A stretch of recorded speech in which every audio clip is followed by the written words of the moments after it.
नमस्कार, आप देख रहे हैं आर्या न्यूज और मैं हूं आपके साथ प्रियंका तिवारी। हमारे इस खास कार्यक्रम में आप सभी का स्वागत है। खबरों की ओर रुख करेंगे। कांग्रेस की भारत जोड़ो यात्रा शुरू हो चुकी है, तो वहीं इस खास आयोजन पर छत्तीसगढ़ के सीएम भूपेश बघेल ने एक वीडियो ट्वीट किया, जिसमें उनकी खुशी साफ तौर पर देखी जा सकती है। आप भी देखिए उस वीडियो को और सुनिए भी। उनको तो खेलना है यार। चलो चलो आप मैडम जी आप कॉपरेट कीजिए मैडम।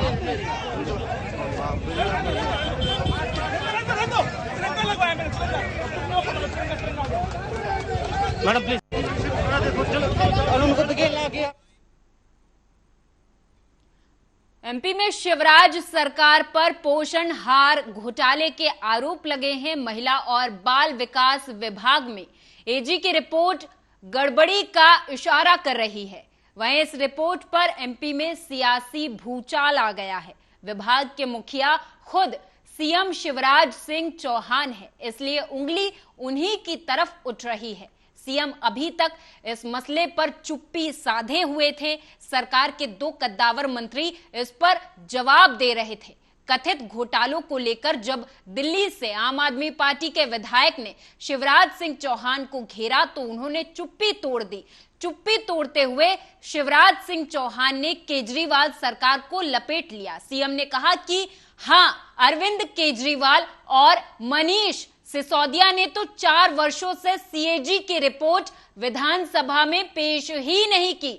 कहीं आपके घोटाले सामने ना आ जाएं, इससे बच के रहें।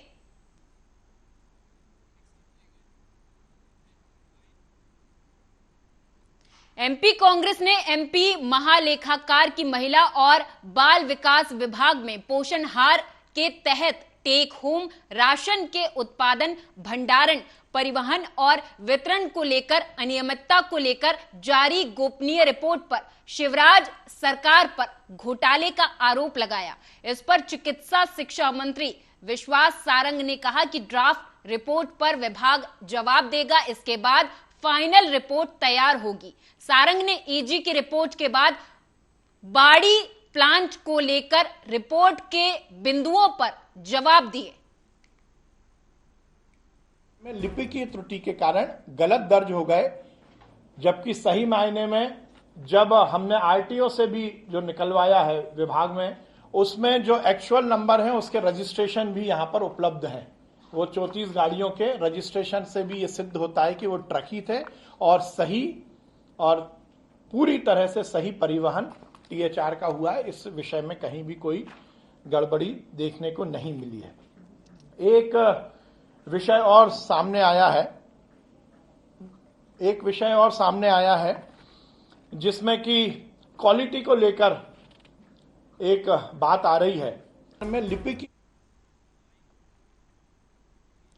अगली खबर जबलपुर से है, जहां आपको बता दें कि जबलपुर में गुरुवार की सुबह ईओडब्ल्यू की टीम ने विशेष PC Singh, chairman the board of education church of north India Jabalpur diocese के निवास और कार्यालय पर दबिश देते हुए अपराध से संबंधित दस्तावेजों की तलाशी के साथ सर्च कार्रवाई की, जिसमें भारी मात्रा में केस के साथ विदेशी मुद्राएं मिली। वहीं इस मामले में ईओडब्ल्यू एसपी ने बताया कि the board of education church of north India Jabalpur है, इनके द्वारा शैक्षणिक संस्थाओं और धार्मिक संस्थाओं को जो राशि प्राप्त होती है उसका इनके द्वारा दुरुपयोग किया जा रहा है, जिसकी जांच डीएसपी मंजीत सिंह द्वारा की गई। ये वर्ष 2015 में एक शिकायत प्राप्त हुई थी कि जो यहाँ का the board of education church of north India Jabalpur है, इनके द्वारा शैक्षणिक संस्थाओं को जो फीस की राशि और अन्य राशियाँ प्राप्त होती हैं उसका बड़ी मात्रा में अन्य धार्मिक संस्थाओं में और व्यक्तिगत उपयोग में दुर्विनियोग किया जा रहा है। इस शिकायत की जांच डीएसपी मंजीत सिंह साहब के द्वारा कराई गई। उनके द्वारा जांच में ये पाया गया है कि वर्ष 2003-04 से लेकर वर्ष 2011-12 के बीच में लगभग 2 करोड़ 70 लाख रुपए का इस तरह का ट्रांसफ़र हुआ है, जो अवैधानिक था। प्रथम दृष्टया इसमें जो साक्ष्य प्राप्त हुए सागर के राहतगढ़ जनपद पंचायत सभा कक्ष में सामान्य प्रशासन की बैठक में समितियों का गठन हुआ। बता दें आपको कि कृषि विभाग का अध्यक्ष सुधीर जानू यादव को बनाया गया। बैठक में जनपद पंचायत अध्यक्ष मीना आदिवासी, उपाध्यक्ष साधना अरविंद सिंह राजपूत और सभी सदस्य मौजूद रहे। इस दौरान एसडीएम देवेंद्र प्रताप सिंह द्वारा स्थायी समितियों के गठन की प्रक्रिया पूर्ण कराई गई। बता दें आपको कि कार्यक्रम में मुख्य अतिथि के रूप में राजस्व मंत्री प्रतिनिधि गुलाब सिंह राजपूत शामिल रहे। इस दौरान उन्होंने सभी जनप्रतिनिधियों से कहा कि सभी मिलकर क्षेत्र में विकास कार्य करें। विकास कार्यों में राशि की कोई कमी नहीं आने दी जाएगी।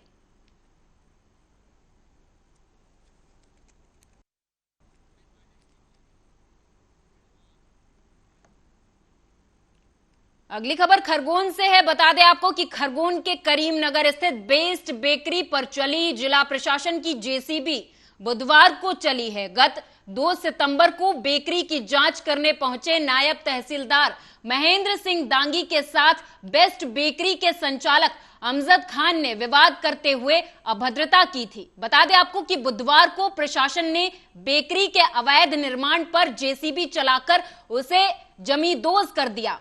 अधिकारी कार्रवाई के लिए दोपहर करीब 1 बजे लाव लश्कर से मौके पर पहुंचे। इस दौरान बेकरी के मजदूरों ने प्रशासन की कार्रवाई का विरोध भी किया है।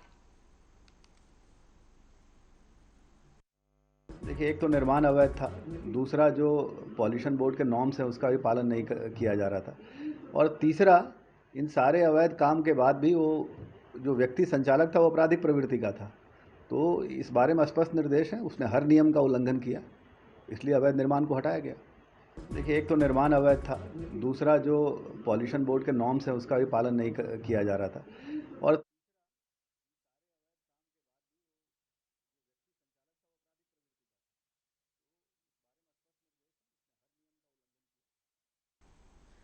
और इस बीच कानपुर से बड़ी खबर सामने आ रही है। आप सभी दर्शकों को बता दें, कानपुर से बड़ी खबर जहां पर प्रदेशाध्यक्ष भूपेंद्र चौधरी पहुंच गए हैं।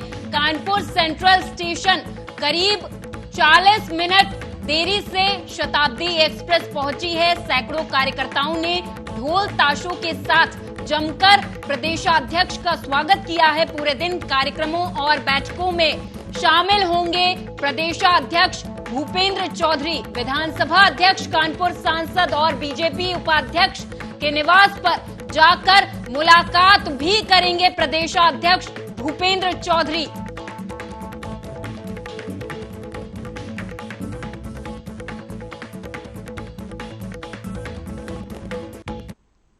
रणबीर कपूर और आलिया भट्ट को हाल ही में उज्जैन के महाकालेश्वर मंदिर में पूजा करने से रोक दिया गया। लोगों में 11 साल पहले के रणबीर के पुराने बयान को लेकर काफी गुस्सा है, जिसमें उन्होंने बीफ को फेवरेट फूड बताया था। सोशल मीडिया पर ब्रह्मास्त्र के बाइकॉट का भी ये सबसे बड़ा कारण है। अब वहीं द कश्मीर फाइल्स के डायरेक्टर विवेक अग्निहोत्री का भी एक वीडियो सोशल मीडिया पर जमकर वायरल हो रहा, जिसमें वो भी बीफ को लेकर कुछ बोलते हुए साफ सुने जा सकते हैं। विवेक अग्निहोत्री ब्रह्मास्त्र की आलोचना करने का एक भी मौका नहीं छोड़ते।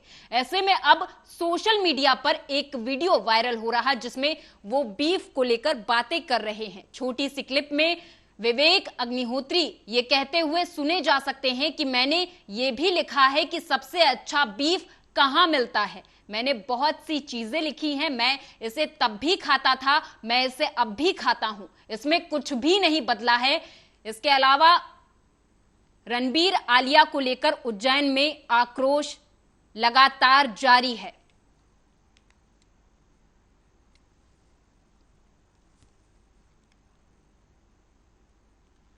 दिल्ली की आम आदमी पार्टी की मुश्किलें कम होने का नाम नहीं ले रही। पहले दिल्ली के स्वास्थ्य मंत्री सत्येंद्र जैन, फिर शिक्षा मंत्री मनीष सिसोदिया और अब दिल्ली के मुख्यमंत्री अरविंद केजरीवाल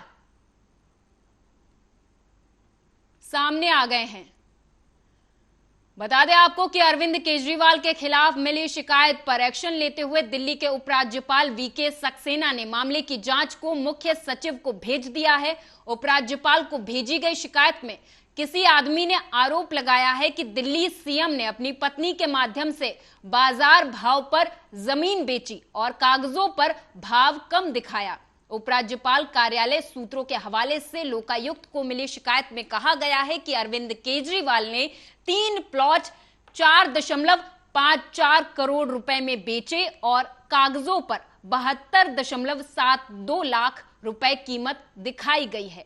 आरोप है कि पत्नी के माध्यम से बाजार भाव पर भूखंड बेचे, लेकिन कागजों पर लेन देन कम दिखाया गया। यह शिकायत लोकायुक्त से होते हुए उपराज्यपाल के पास भेजी गई और जांच की मांग की गई है।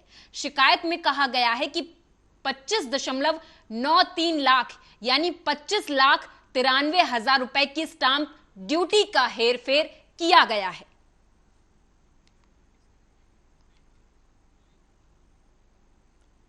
प्रधानमंत्री नरेंद्र मोदी पुनर्विकसित सेंट्रल वेस्टा एवेन्यू का उद्घाटन करेंगे। सेंट्रल वेस्टा एवेन्यू हमारे संसद भवन का अपग्रेडेड मॉडल है, जिसमें सभी आधुनिक सुविधाएं होंगी, जैसे कि प्रधानमंत्री आवास और केंद्रीय सचिवालय इसमें शामिल हैं। ये एवेन्यू राष्ट्रपति भवन और इंडिया गेट को जोड़ेगा। सेंट्रल वेस्टा एक आकर्षक पर्यटक स्थल के रूप में लोगों में रोमांच पैदा करेगा। इस पूरे रोमांच का अवलोकन करने और आनंद लेने के लिए पर्यटकों की सुविधा के लिए दिल्ली मेट्रो ने भी बड़ा कदम उठाया।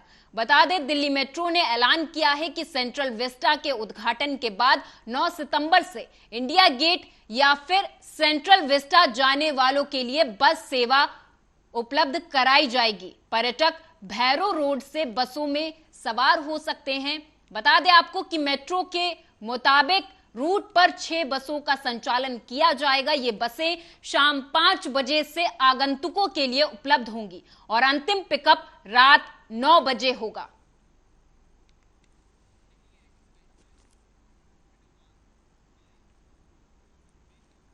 और इस बीच हापुड़ से बड़ी खबर सामने आ रही है। आप सभी दर्शकों को बता दें, हापुड़ से बड़ी खबर, जहां पर एसआईबी की टीम ने मीट व्यापारी के घर पर छापेमार कार्रवाई की है। 1 करोड़ रुपए की जीएसटी चोरी मामले में ये छापेमारी की गई है। एसआईबी की टीम दस्तावेजों की जांच कर रही है। बता दें आपको कि डिप्टी कमिश्नर के नेतृत्व में टीम ये छापेमारी कर रही है। नगर कोतवाली के आवास विकास का ये मामला बताया जा रहा है, जहां एसआईबी की टीम दस्तावेजों की जांच कर रही है। छापेमार कार्रवाई लगातार जारी है।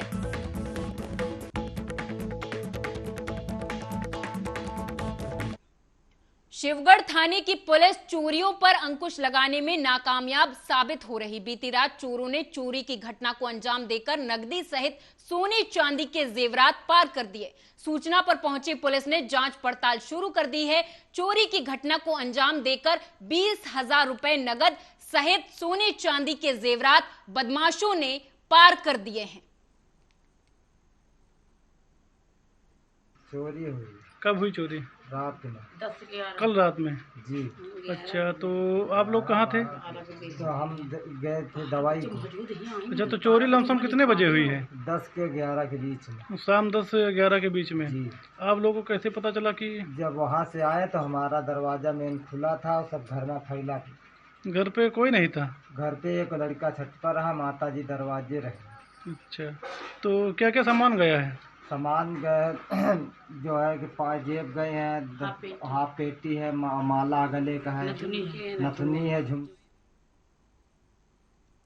अगली खबर रायबरेली से है। बता दें आपको कि जिले के डीह थाना निवासी एक ऐसे ही व्यक्ति का पैसा 24 घंटे के भीतर वापस मिला है। दरअसल यहां के कचनावा गांव निवासी मातादीन से किसी ने फोन कॉल कर एक लिंक के जरिए अपने खाते में 22,000 रुपए मंगवा लिए थे। मातादीन ने पैसे निकाले जाने के कुछ घंटे के भीतर ही जिले की साइबर सेल से शिकायत की थी। साइबर सेल ने 24 घंटे के भीतर मातादीन के खाते में पैसे वापस करा दिए। इसी प्रकार एक पत्रकार के खाते से निकले लगभग 40,000 रुपए भी उसके खाते में वापस कराए गए। इस मामले पर पुलिस अधीक्षक का कहना है कि पिछले कुछ महीनों के भीतर ऐसे ठगी के शिकार होने वाले कई लोगों के लाखों रुपए उनके खातों में वापस हुए हैं। उन्होंने कहा कि जिले की साइबर सेल तुरंत रूप से कार्रवाई करती है। आवश्यकता इस बात की है कि ठगी का शिकार होने वाला शिकायत करने में देरी ना करे। बरेली में जो साइबर की टीम यहाँ गठित की गई है वो एक सब इंस्पेक्टर और उसमें 4 कांस्टेबल हैं, एक महिला कांस्टेबल भी है। इस टीम ने पिछले दिनों में बहुत अच्छा काम किया है और पिछले साल भर में इन्होंने कई लाख रुपयों की वापसी कराई है। जो विक्टिम से उनके खातों में जो पैसा निकल जाता है, बहुत प्रॉम्प्टली काम करके इन्होंने कई लाख रुपयों की वापसी कराई है। कई विक्टिम को इस तरीके से उन्होंने उनका पैसा बचाया है। आज भी एक यहाँ के वरिष्ठ पत्रकार हैं, उनके खाते से 41,000 रुपये निकाले गए थे, जिन्होंने प्रॉम्प्टली काम करके उसको वापस कराया है। और ये टीम बहुत अच्छा काम कर रही है और आने वाले दिनों में इनको और भी जो टेक्नोलॉजी है उसे सुसज्जित किया जाएगा ताकि इसमें और भी अच्छी कार्रवाई हो सके। आप सबको मालूम है कि साइबर फ्रॉड और साइबर क्राइम आज की डेट में एक मेनस है। कई क्षेत्र के अंतर्गत बस स्टेशन चौराहे के पास दुकान खाली करने के विवाद को लेकर किराएदार और दुकान मालिक में मारपीट हो गई। बता दें आपको कि किराएदार अपने 3 साथियों के साथ दुकान मालिक की दुकान में जाकर मारपीट करने लगा। मारपीट की पूरी घटना सीसीटीवी में कैद हो गई है। बता दें आपको कि दुकान मालिक की तहरीर पर पुलिस ने 3 लोगों के खिलाफ मुकदमा दर्ज कर लिया है, जांच में जुट गई है। का मैटर है, मतलब दुकान खाली नहीं कर रहा, तो हमने कहा किराया दुकान खाली करिए। तो ये कुछ अपने भाइयों के साथ करके दबंगई करके हमारी दुकान में आगे लड़ने के लिए आ गए, हमको मारा पीटा करके इन्होंने। किस तारीख का मैटर है सर? 3 अगस्त का मैटर है सर। तो उसके बाद आपने क्या किया? एप्लीकेशन डाली थी सर कोतवाली में। जी सर। एप्लीकेशन का क्या हुआ कोतवाली सर? हाँ, इंक्वायरी हुई थी, छानबीन हुई थी सर, एप्लीकेशन पड़ी, मुकदमा दायर कर दिया है। कोर्ट कचहरी में है मैटर। अभी दबंगई दिखा के उन्होंने हमला किया हम पर। कितने साल से किराएदार हैं सर? आइडिया 10-15 साल किराएदार है वो। अभी क्या कह रहे हैं? आपने खाली करने को कहा है तो क्या कह रहे हैं? तो अभी कह रहे हैं हम खाली नहीं करें, जो करना कर लो, जितनी औकात हो, जो उखाड़ना उखाड़ लो, खाली तो नहीं करेंगे। कौन कौन लोग आपको मारने में थे? हम लोग को अंशु वर्मा थे और पम्मू वर्मा, अजीत वर्मा, 3 लोग ने आपको मारा। जी। एमपी के गृह मंत्री नरोत्तम मिश्रा ने मीडिया से बात करते हुए कहा कि मध्य प्रदेश में शिवराज सरकार में कानून का राज है। किसी भी आतंकी संगठन और असामाजिक तत्व को सिर उठाने नहीं दिया जाएगा। तो वहीं उन्होंने इस दौरान और क्या कुछ कहा वो आपको सुनाएंगे। आप और आपके माध्यम से ये बात जनता तक पहुंचनी चाहिए कि कोई आतंकवादी अपना सर नहीं उठा पाएगा, हम उसका सर कुचल देंगे। मध्य प्रदेश में किसी भी असामाजिक तत्व को इस तरह के कृत्य की इजाजत नहीं मिल सकती। ये शिवराज सरकार है, कानून। आम आदमी पार्टी है कटघरे में। आप पहले दिन से शराब घोटाले में पूरी आम आदमी पार्टी, मुख्यमंत्री, उप मुख्यमंत्री कंठ तक डूब गए और फंस गए। अब वो विषयांतर करना चाहते हैं। आपने देखा होगा पहले दिन से शराब के जैसे वो पकड़ में आया विषय और मामला सिद्ध हुआ, तो उन्होंने कहा कि हमको लालच दिया जा रहा था उप मुख्यमंत्री को शामिल करने के लिए, सरकार गिराने के लिए। फिर उन्होंने कहा कि दूसरी दिन कहा कि हमारे विधायकों को 50-50 करोड़ के ऑफर दिए गए। फिर उन्होंने ये विषयांतर किया। उस आहार पे हमने एक एक बात कल बता दी है। कांग्रेस के जो विधायक है उनका कहना है कि विधानसभा सत्र में केवल भ्रष्टाचार के मामले उठाएंगे, हंगामा करेंगे। कई ऐसे विकास के जो मुद्दे हैं वो क्या लगता है नदारत रहेंगे? देखिए, अभी तक का पिछला ट्रैक रिकॉर्ड आप कांग्रेस का देख लीजिए, वो चर्चा से भागती है। वो जो भी विषय उठाए, हल्ला क्यों करना चाहते हैं? चर्चा करें, जिस चाहे विषय पे चर्चा कर लें। सारगर्भित गुणदोष के आधार पर जो चर्चा करना चाहे करें, हम तैयार हैं, लेकिन हल्ला ना करें। कांग्रेस की मानसिकता राजा लोगों जैसी थी। उनका कभी डेमोक्रेसी में विश्वास ही नहीं रहा, इसलिए इमरजेंसी थोपी गई थी। उनके सांसद का भी मानसिकता वही है। जबकि भारतीय जनता पार्टी और हमारे वैश्विक नेता मोदी जी, उनका मानना यह है कि आम आदमी के लिए, आम आवाम के लिए राजपथ नहीं लोकपथ, और लोकपथ के लिए कर्तव्य पथ, और इसलिए कर्तव्य पथ उसका नाम दिया है। जिस असंख्य भारतीयों का बलिदान जिस देश के लिए हुआ हो उनके लिए सच्ची श्रद्धांजलि इसका कर्तव्य पथ नाम रख देने से